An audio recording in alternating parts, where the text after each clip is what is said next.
बिस्मिल्लाहिर्रहमानिर्रहीम। अस्सलाम वालेकुम viewers, welcome to my channel cooking with Malika. उम्मीद है कि आप सब खैर आफियत से होंगे। अल्लाह ताला आपको सदा खुश और आबाद रखे, आमीन। व्यूअर्स, आज हम बनाने जा रहे हैं गजरेला। गजरेला भी इसे कहा जाता है या गाजर की खीर भी कहा जा सकता है। ये खीर बनाएंगे तो आप सारी खीरें भूल जाएंगे। बहुत ही टेस्टफुल बनेगी, बहुत कम एफर्ट के साथ, बहुत कम मेहनत के साथ हम मज़ेदार सा, बहुत यमी सा गजरेला रेडी करने वाले हैं। तो ये कैसे रेडी होता है मैं आपको ज़रूर गाइड करूँगी।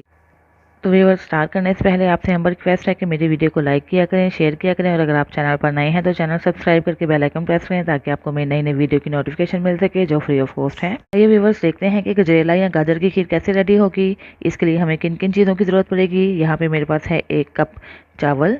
चावलों को मैंने तकरीबन 1 घंटा पहले भिगो दिया था। नए चावल मैंने लिए थे ताकि इसको मैं इस तरह क्रश कर सकूं और इनको मैंने इस तरह हाथों की मदद से क्रश कर लिया है। क्रश करने का फ़ायदा ये होगा कि आपको ये ग्राइंड नहीं करना पड़ेंगे, बस हमें इसी तरह ही इसी कंडीशन में चाहिए।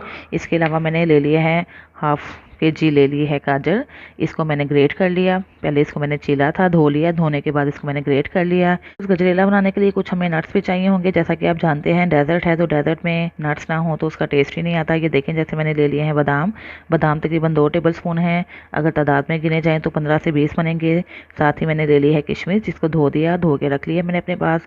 और साथ ही 2 टेबल स्पून के करीब यानी कि 15 से 20 अदद ले लिए हैं पिस्ता। थोड़े से काजू हैं मेरे पास।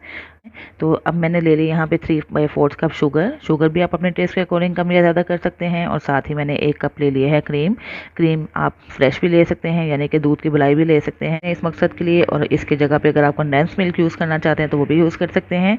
ये सारी ऑप्शनल है। अगर आप क्रीम नहीं भी डालेंगे तो इसके बगैर भी ये बहुत ही टेस्टफुल बनेगा।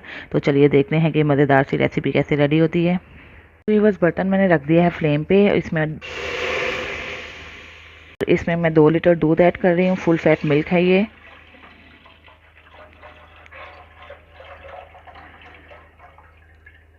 तो इसको बॉयल आने देते हैं। ये व्यूअर्स, दूध को बॉयल आ चुका। अब हम इसके अंदर ऐड कर देते हैं 3 मेरे पास हैं सब्ज़ इलायची, छोटी इलायची है मेरे पास, इसके अंदर ऐड कर देते हैं। और अब हम इसके अंदर ऐड कर देते हैं गाजर। बिस्मिल्लाहिर्रहमानिर्रहीम।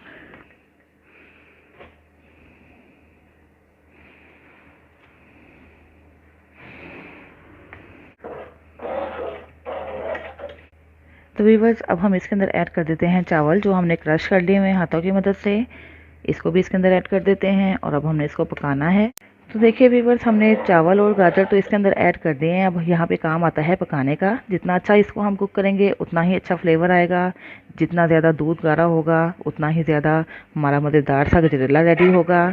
इसको तकरीबन हम 45 मिनट से 1 घंटा तक कुक करेंगे मीडियम फ्लेम पे।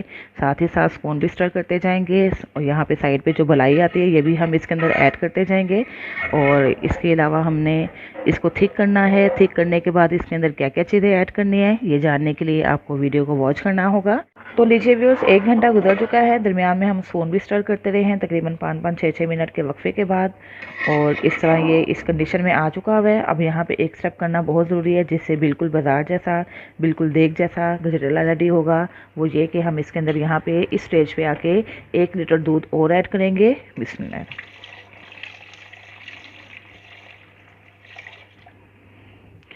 तो याद रहे कि 2 लीटर दूध हम पहले यूज़ कर चुके हैं। 1 लीटर अब हम यहाँ पे इस कंडीशन पे आगे ऐड करेंगे तो फ्लेवर बहुत ही ज़्यादा इन्हेंस होगा। तो अब हम इसको कुक करेंगे तकरीबन 20 से 25 मिनट के लिए मीडियम फ्लेम पे, या उस वक्त तक कुक करेंगे जब तक कि ये अच्छे तरीके से थिक नहीं हो जाता। कि भी ये काफ़ी हद तक थिक हो चुका है। जैसे ही बबल नज़र आना शुरू हो जाए इसका मतलब है कि यहाँ पे आके हमें शुगर ऐड करना होगी। शुगर मैं 3/4 कप ले रही हूँ। ये देखिए, फुल कप से थोड़ी सी कम है। शुगर आप अपने टेस्ट के अकॉर्डिंग कम या ज़्यादा भी कर सकते हैं। इसको मिक्स कर लेते हैं। हम ऐड कर देते हैं क्रीम। फ्रेश क्रीम है ये मेरे पास। मिक्स कर लेते हैं। तो देखिए व्यूअर्स, बबल रिलीज होना शुरू हो गए हैं। इट्स मीन कि ये बिल्कुल रेडी है, क्योंकि इसको बाद में भी थिक होना है। जब ये ठंडा होगा तो थिक हो जाएगा। अब हम इसके अंदर थोड़ा सा ऐड करते हैं रू केवड़ा एसेंस। केवड़ा एसेंस आपको किसी भी मार्केट से मिल जाएगा इजीली। इसको डालने से बिल्कुल देग जैसा टेस्ट आएगा।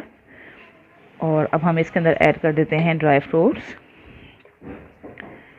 यहाँ पे पिस्ता मैंने क्रश कर लिया था, साथ ही मेवा है किशमिश, इसके अंदर ऐड कर देते हैं। और थोड़े से हम सेव कर लेते हैं गार्निशिंग के लिए। यहाँ पे मेरे पास है बादाम, जिसको मैंने गर्म पानी में भिगो दिया था थोड़ी देर के लिए। उसके बाद इसके छिलके आसानी से उतर गए और बादामों को भी मैंने क्रश कर दिया है। अब हम इसके अंदर ऐड कर देते हैं।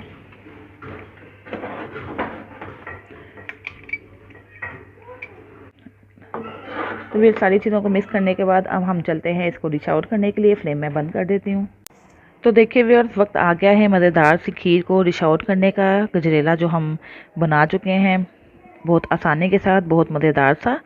इसको अब हम डिश आउट कर रहे हैं। ये देखिए कितना मज़ेदार लग रहा है, कितना टेस्टफुल भी।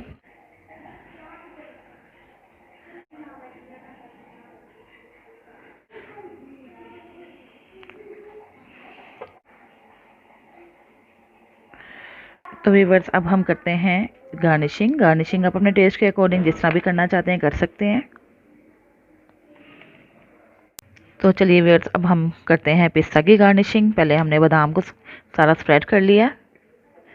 पे कुछ किशमिश हैं, ये हम इसके अंदर स्प्रेड कर रहे हैं और थोड़ी सी किशमिश हम साइडों पे स्प्रेड कर लेते हैं।